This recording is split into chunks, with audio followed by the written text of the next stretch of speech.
Okay, so question 1 of the 2018 paper. So the first question you'll always have at this stage will be find the value of each of the following. So what's very important here is that use your calculator. Okay, so we have 12 plus 67 equal to 79. 234 minus 86 is equal to 148. And 8.4 multiplied by 3 is equal to. And when you get a fraction like that, make sure you remember how to use your standard to decimal button. So hit that, hit decimal, and it's 25.2. Okay, very straightforward enough. So the second part we have then, again, you'll want to use your calculator for this. So it says here, the tables below show two thermometers, A and B. Each thermometer shows the temperature in degrees Celsius. Fill the tables. So temperature shown on thermometer A is, so see here, it stopped there at that point. That would be 25 degrees Celsius. Temperature that is 7 degrees colder than this temperature. So what you can do here is you can count back 7 if you want, or you could just use your calculator. So 25 minus 7, so obviously if it's colder, it's minus 18 degrees Celsius.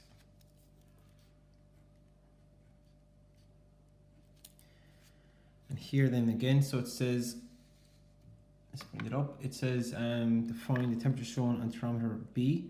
So if you look here, it's 0, so that's minus 1, minus 2, minus 3, minus 4 degrees Celsius.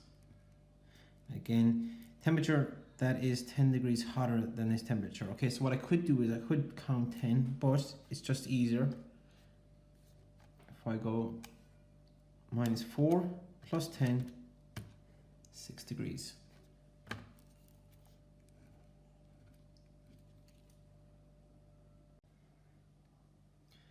Okay, so question 2 we have here. It says the diagrams below show 3 pair spinners, A, B, and C.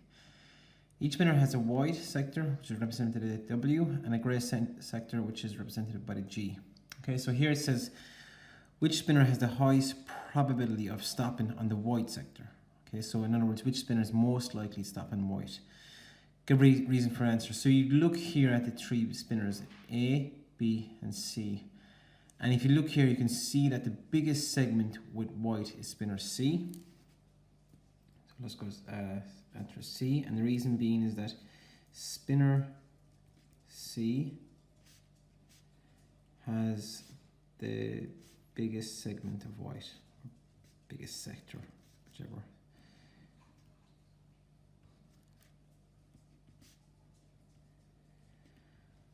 Okay, and next question then says spinner C was used 80 times in a game. Estimate how many times it stopped on the white sector. Okay, so if you look here, you can see that half of spinner C is made up of white. That would mean that every time you spin it, you've half a chance of getting the white sector. Okay, so what you have to do here is, if we spun it 80 times, so that means it's a half times 80. So if I get a half, again, remember to use your calculator for questions like this. And your fraction button here is very important that you know how to use it. So 1 over 2, be careful here, don't put your multiplication sign there because that's the wrong side. Delete, multiply by 80, and it's equal to 40. Okay, part C then. Each spinner is spun once. List all of the 8 possibilities. Possible outcomes in the table below. Write W for white and G for grey. 2 are already done. Okay, so we also could have white, grey, white. We could have white, grey, grey. We could have grey, white, white.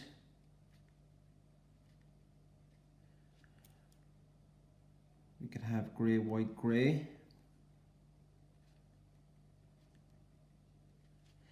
We also could have grey, grey, white. Again, this would take a bit of time just to work out the different outcomes. The last one then, obviously, that's white, white, white. You can also have grey, grey, grey. And just point to note as well, when you're doing questions like this, don't leave those blank. Even if you have to guess, there's partial marks going for all of these questions. Okay, so another probability question. The probability of each of the events A, B, C, D, and E is shown on the probability scale below. Okay, so they tell us that C is obviously 0.5, which is 50-50. So when you think about probability, you always think of fractions. Okay, so just to give an example, if I said, what is the probability a pig will fly? Well, it's 0. There's 0 chance of it happening. Okay, 0 chance. For example, if I said the probability that it will rain in Ireland next year, I could say, well, it's 1, it's certain. And just to give you an idea that if I said, for example, what's the chances of picking a card out of a deck of cards? Well, for example, it's out of 52 cards and there's 52 cards in a deck. That's equal to 1. Okay, so that's certain, impossible. Okay, so we have C there already. So I'll start here. A is impossible. Let's put my A there. So E then is certain. Okay, so if I just say, for example, picked a letter out of any days of the week, and I said, what's the probability that one of those days had the letter A? Well, it would be 7 over 7, because all of the days of the week has the letter A in it, and that's equal to 1. Okay, so that would be certain. So E being certain to happen, that's E there. So if I see B, for example, now it's between impossible and 50-50, or what's called even chance. That's unlikely. That's B. And then D then will be my last one, which is very likely. So it says, give an example of an event that has the same probability as the event C, and that is 50-50. The easiest one for that is to say, what is the probability of getting heads or tails when tossing a coin?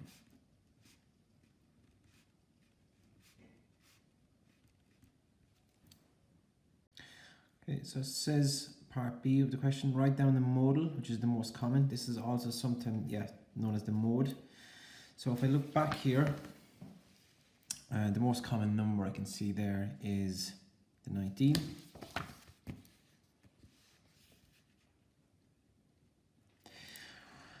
Work out the median number of text messages Connor sent over 2 weeks. Okay, so the median being the middle number. Okay, so just coming back over here, there's 2 ways you can do this, right? You can either work from this, from the stem beneath itself, or you can work from the frequency table I have here, okay? I always find that, look, it's easy to work from this table, okay? Now, because it's an even number, okay, that means that I won't have an exact median. So what I do is I get, if I look here at the middle, I have 24 and I have 26 there. So to get the middle, because the middle is actually between those two, I get 24 plus 26 all over 2, and that'll give me 25. That's the middle number then. Connor spent one of these days organising a party. How many text messages do you think Connor sent on this day? Give reason for your answer. Okay, so he spent one of the days organising a party. So if I look back here, so this shows the amount of text he sent out. Now, this is what's called an outlier, okay? It's particularly a lot of text messages that day. So that would indicate then that was perhaps when the party was. So the answer being 59. The reason being there was a lot of text messages.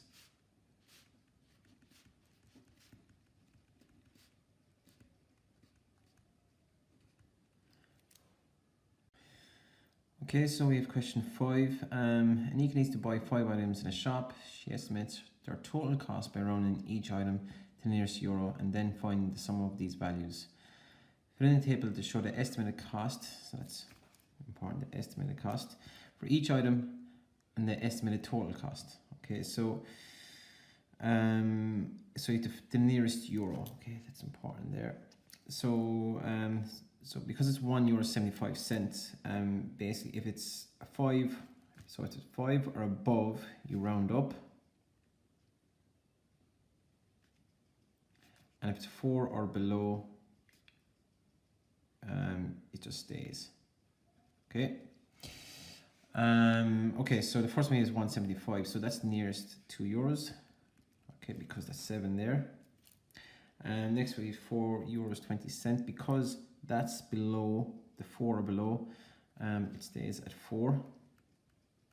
Okay. Geometry set is €4.99, so that's because that's a 5 or greater, then it's going to be €5. Notebook is 180. Again, the 8 then, because it's above the 5, you round up to €2. And 230 then, because that is 4 or less, you round down, or just to clarify, when I say stays, it means the euro stays. That's €2. Okay, so if I add those up, I get 2, 4, 5, 2, and 2. And again, I don't want any bad habits here, so I won't. I'll just use my calculator, and I get €15. Okay. Work out the actual cost of the 5 items. So that means then you actually have to just get total cost here and add them up. 175, 420, 499, 180, 230. They add up to, again, so when you get a fraction like that, just make sure this is your standard decimal button. Hit that, and I get €15.04.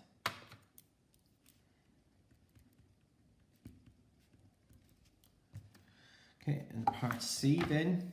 Part C, it's kind of, it's not worded great, but a few students in the past have kind of had trouble with this. But Anika also buys a magazine. The total cost is €18.03. She pays with a €20 note. The shopkeeper rounds her change to the nearest 5 cents. Work out the change that Anika will get. Okay, so so if she has €20, you take away the €18.03.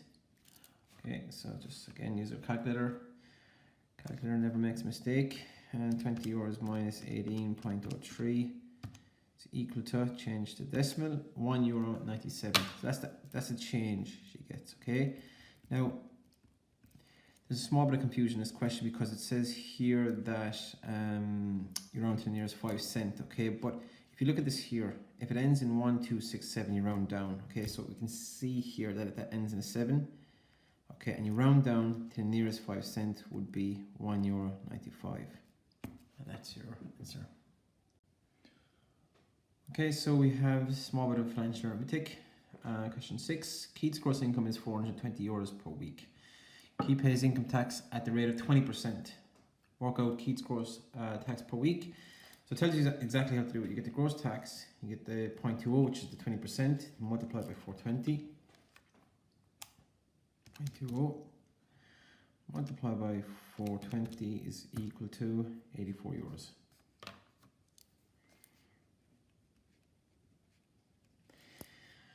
Okay, so Keith has a tax credit of €65. Okay, so tax credits always reduce your tax liability. So work out Keith's net tax per week. So his net tax is equal to gross tax minus tax credit. So this is equal to the gross tax is €84 minus tax credit of 65. Okay, even with simple arithmetic like this, still use your calculator. You'd be very surprised. Sometimes you might make the simplest mistakes. €19.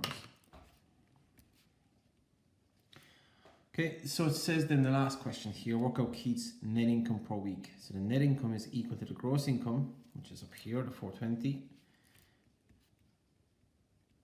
minus the net tax. Again, the next tax is here, a tax minus 19. Again, use a calculator at all times 420 minus 19 is equal to 401.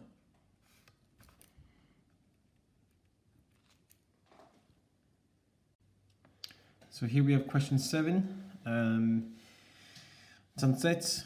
So the first thing I would always direct learners to do is when you're doing your sets question is to open up your table of contents on your math tables. So here we'll find sets and we see it's on page 23. Okay, so it's just useful to have it in case you get stuck on some of the symbols, okay, and you forget what they mean. So all of the symbols are there except the big U you see here is universal, okay, but generally all the other symbols are there. So not to get confused with union here, the big U is universal, meaning everything here, everything inside. Union, then the small u, okay, which you'll see here again just to show you, that's the small u, okay, that means union, and that means everything inside set A and B. So 4, 6, 3, 9, 7, and 5. Okay, universal is everything, including the 1 here. So it says here, put a tick in the correct box to show what kind of diagram this is. Okay, so when we deal with sets, we deal with Venn diagrams. It says put a tick in the correct box to show which set has exactly 2 elements. So A union B has 1, 2, 3, 4, 5, 6 elements, because that's all of A union B. A has 1, 2, 3, 4 is 4 elements, and A intersection B, so let's go, if you look again here, you'll see that that N symbol is intersection. Okay, so think of road traffic, think of an intersection, it's like a crossroads, it's where they both meet, and here we have 6 and 7, which is 2 elements. And the last question then says list elements in the set B. Okay, so the elements in set B we have, starting with the lowest is 3, the next is 6, 7, and 9. Make sure you include these. Whilst they're part of A, they're also part of B. Intersection is part of both, okay, so that's very important. Okay, so here we have question 8. It's on graphs. So question 8, the diagram below shows the amount of data that Ava used on her phone over the first 7 days in May. She used 1,000 megabytes in total in this time. So on the y-axis here, it says the amount of data used. On the x-axis, here we have the 1st, 2nd, 3rd, 4th, 5th, and 6th of May. So it says the number of megabytes of data Ava had used by the end of the 2nd of May, right? So this is the 2nd of May here. So we go up here, okay? So at this point here, we can see that if we go straight across the table there, it's approximately 180 megabytes. Okay, now to bear in mind something like that where it's not very clear, okay, we don't know exactly the amount of data that was used. We're having an estimate there, but in an exam you'll have a variance like that, and in this case they'll allow a variance of 20. So what that means is if you go 20 above, which will be 200, or 20 below 160, you get full marks. So between 160 and 200. The date when Ava used the most data. So the data I can see here is, if you look at in terms of the slope, okay, that's the biggest. So here on the 4th of May, she uses the most data. And the date when Ava didn't use any data. Okay, so if you see between here and here, there's actually no increase at all, which means that she wasn't using any data. And actually, most of this is between the 6th. So the 6th of May would be the answer there. Okay, so now we have question 9. So geometry in part A and part B with small construction. So the diagram below shows 2 lines, 4 angles are labelled. So the first one, sentence 1, the angles D and some other angle are the same size. So because D and B are vertically opposite, so they're vertically opposite, they have the same size. So D and B are the same size. The angles D and some other angle add up to 180 degrees. Now a straight line always adds up to 180 degrees. And because when we look at D, the exterior angle to this is A. So therefore the two of them add up to 180 degrees. Okay, so next thing then we'll look at is the triangle here. Okay, and it asks us to construct the axis of symmetry on the isosceles triangle below by bisecting the correct angle or the correct side. You may use only a compass and straight edge. Show all your constructions lying clearly. Okay, so get my compass first, and you'll come to the point there. So you'll just go beyond half. Okay, so halfway. So make sure it's informally there, and you'll use the top of the compass, and you'll just swing an arc like that. And do the same at this side. Okay, so make sure you get right at the edge. Again, using the top of the compass.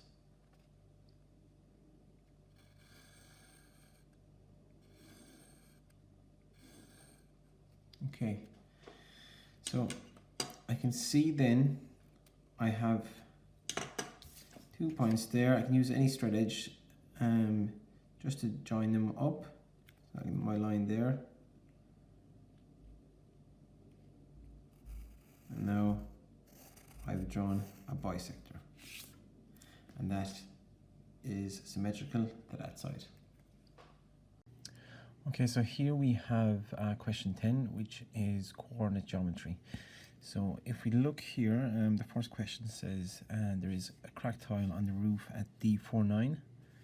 Plot the point D49 on the coordinate diagram. Label the point D. Okay, so first we go to, this is obviously on my x-axis, my y-axis. So I go to 4 on the x and come up 9, and here then, okay?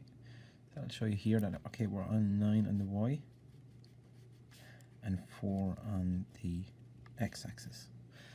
So that's the first, let's make sure you label it D. So that's the first question done, part A. Next question then says to label the coordinates A and B. Okay, so if I look here at A, I can see it's 6 on the x is always first, and 2 on the y.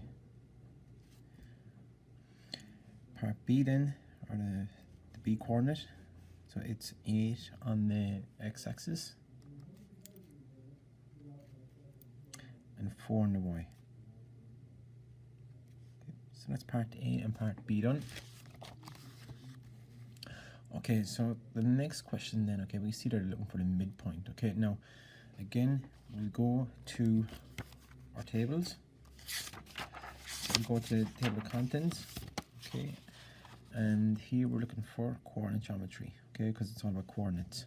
There, page 18.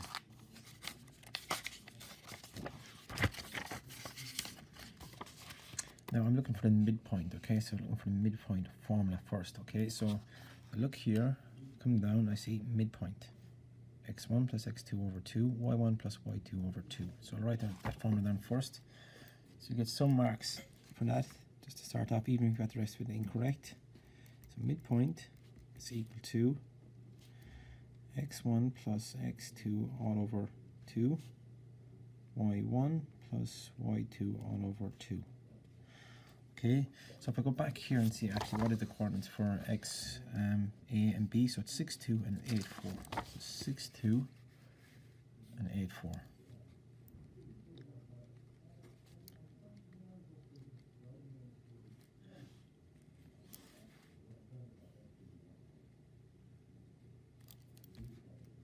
x1, y1, x2, y2. So here it's just substitution. x1 is 6, x2 is 8, y1 is 2, y2 is 4, all over 2. If I add those, I'll get 14 over 2 and 6 over 2. If I simplify those then, I'll get the point 7, 3. 7, 3. Okay, so that's part C done. Next, this is write down the height and width of the door in the sketch. Give your answers in centimeters. Okay, so of the door. Okay, so the height and width of the door in centimeters. Okay, so if you look here, it says each small square on the grid has a side of length 1 centimeter. Okay, so if I come up here, so each grid is 1, 2, 3, 4, so that's 4 centimeters. 1, 2, 2 centimeters. Okay.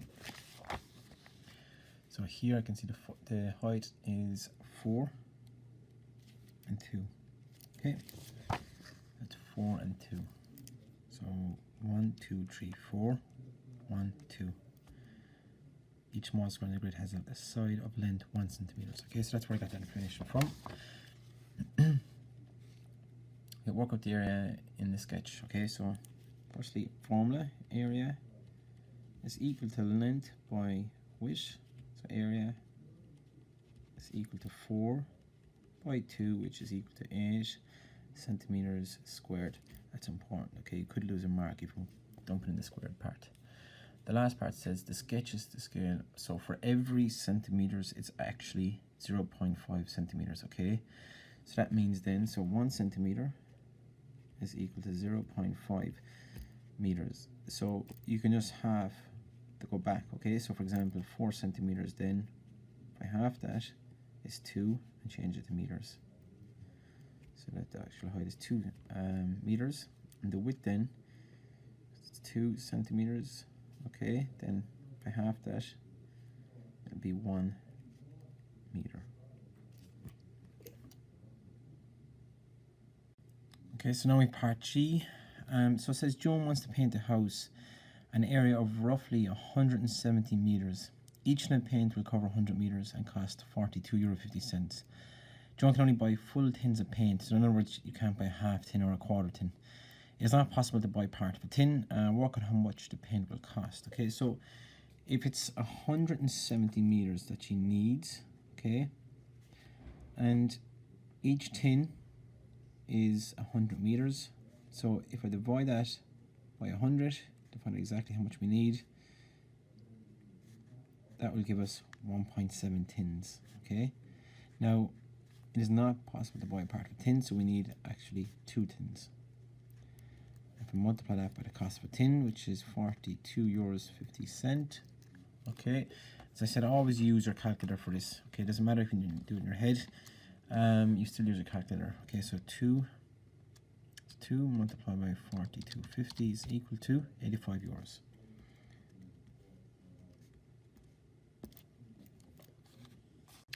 Okay, so for question 11, we have just a small bit of algebra.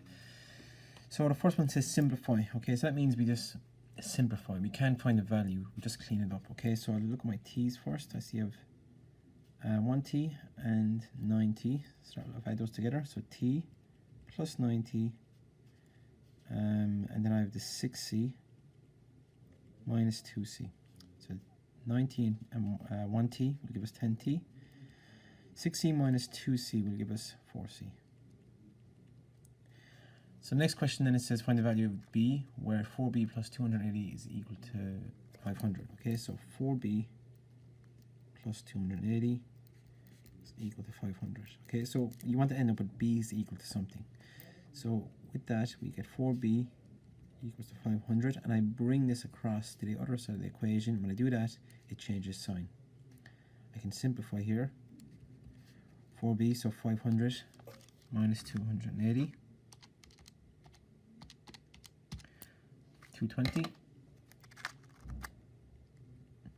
Okay, and because I have 4b there, you divide both sides by 4. That'll cancel there, so 220 divided by 4, b is equal to 55.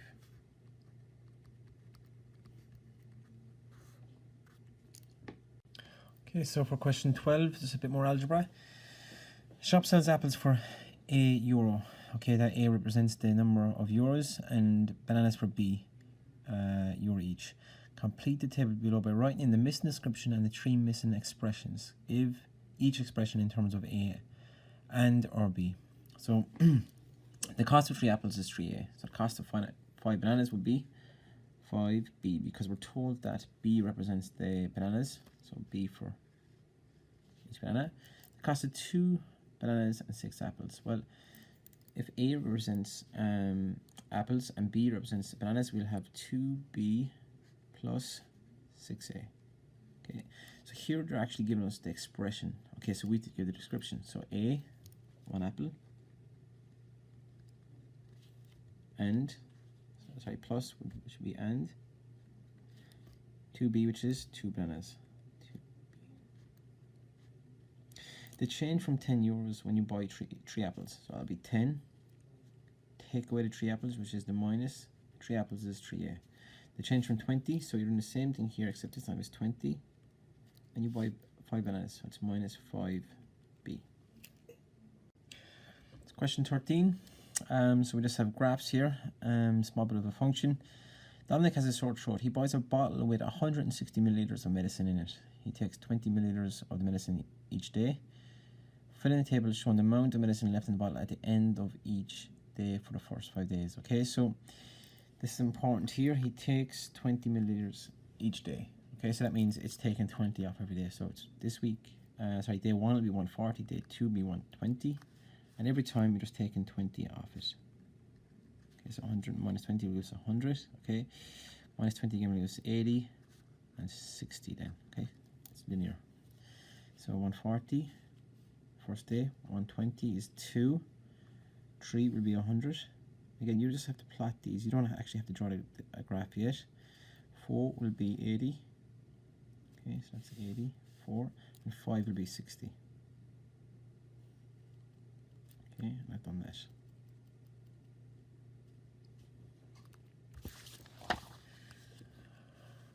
Okay, so next question says, work out how many days it will take Dominic to finish the bottle of medicine. Show your working out. Okay, so if he has here, if I look here, okay, it's going down 20 every day. Okay, so if it takes 20, so just say day 5, for example, you're at day 5, we are at 60.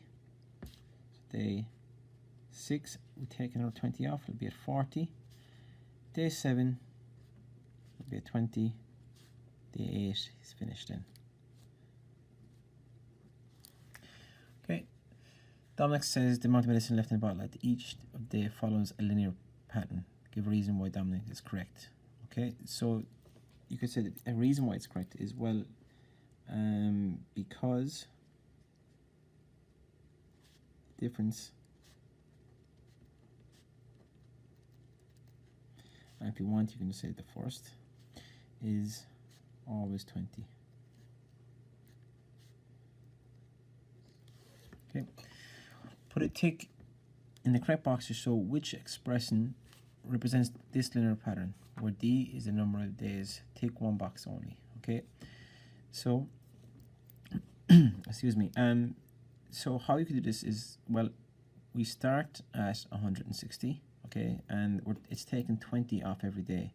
So for example, if it was day 2, this would be 160 minus 20 times 2, which would be 40. So this is actually the correct one. Okay, we don't have anything squared in this, and we're not actually adding the medicine every day. Okay, so that's why it's none of these. Okay, it's the last question we have. So a small bit of trigonometry. So question 14. Put a text in the correct box to show which type of triangle the theorem of Pythagoras can always be applied to. Tick one box only. Okay, so what you can do actually, if you want as well, if you look up again, if you go to your table of contents, look up trigonometry. Now it starts at page 13. Doesn't mean it's actually on page 13. So we come here, and then if you look here at Pythagoras' theorem, okay, see there, Pythagoras' theorem, right-angled triangle. Okay, so that's obviously a right-angled triangle.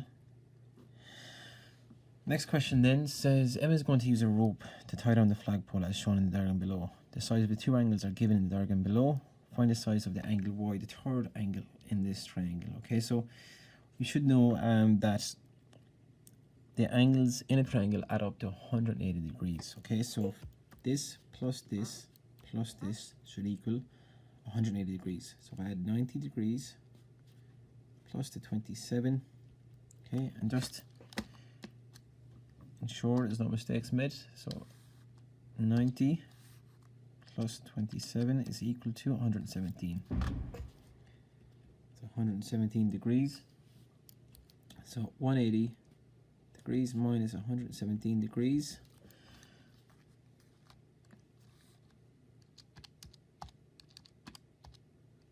$63 degrees. Okay, so two things you should know really there is that firstly, the theorem of Pythagoras, you can find that actually on your table of contents in trigonometry, and the second thing to know is that a triangle always adds up to 180 degrees. That'll be part C. Okay, the flagpole is 4 meters high. The length of the rope is x. Okay, Emma will tie the rope 2 meters from the base of the flagpole as shown in the diagram below. Use the theorem of Pythagoras to work out the value of x. Okay, the length of the rope. Give our answer in meters correct to 1 decimal place. Okay, so again, I have the page open there. Again, so if we look at Pythagoras' theorem, it says c squared, which is here, my hypotenuse, is equal to the a squared plus b squared. So again, when you're doing these questions, always write out the formula for c squared is equal to a squared plus b squared. So x squared is equal to 4 squared plus 2 squared. We don't know which one is actually the opposite or adjacent because we don't know which angle they're referring to, but it doesn't matter. Okay, you can go 2 squared plus 4 squared or 4 squared plus 2 squared. It won't make any difference. So 4 squared is 16. Okay, plus 4. Okay, so then we have x squared is equal to 20. Okay, so I get the square root of both sides. And to balance the equation, I do one side, I do the same on the other. X equals the square root of 20. Okay, so then it says we want it to 1 decimal place. So your square root button is here. 20 is equal to. To change the decimal, your standard decimal button, so it's 4.4721.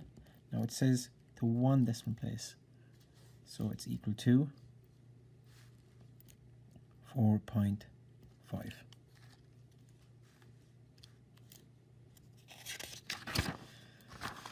The last question then, so part D, it says here the flagpole has a height of 4 meters. Write down the height in centimeters. Okay, so the first thing is 1 meter is equal to 100 centimeters.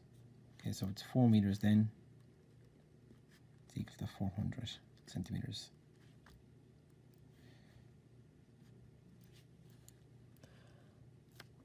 The flagpole in the shape of a cylinder, it has radius of 6. Just remember, radius is from the center of the circle to the outside. Work out the volume of the flagpole. Give your answer in centimeters cubed. That's important. In terms of pi. Okay, so volume is equal to, so it actually tells us the formula. So we have pi. Okay, don't put in 3.14 or 22/7 unless you're told. Here, they don't tell us what pi is, so we won't put it in. So we know what r is. R is the radius, which is 6.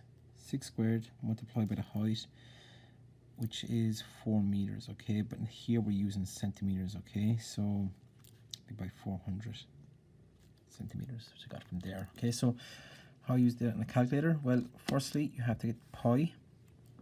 So use your shift pi, okay? Multiply by 6 squared. Multiply by 400. 14,400 pi.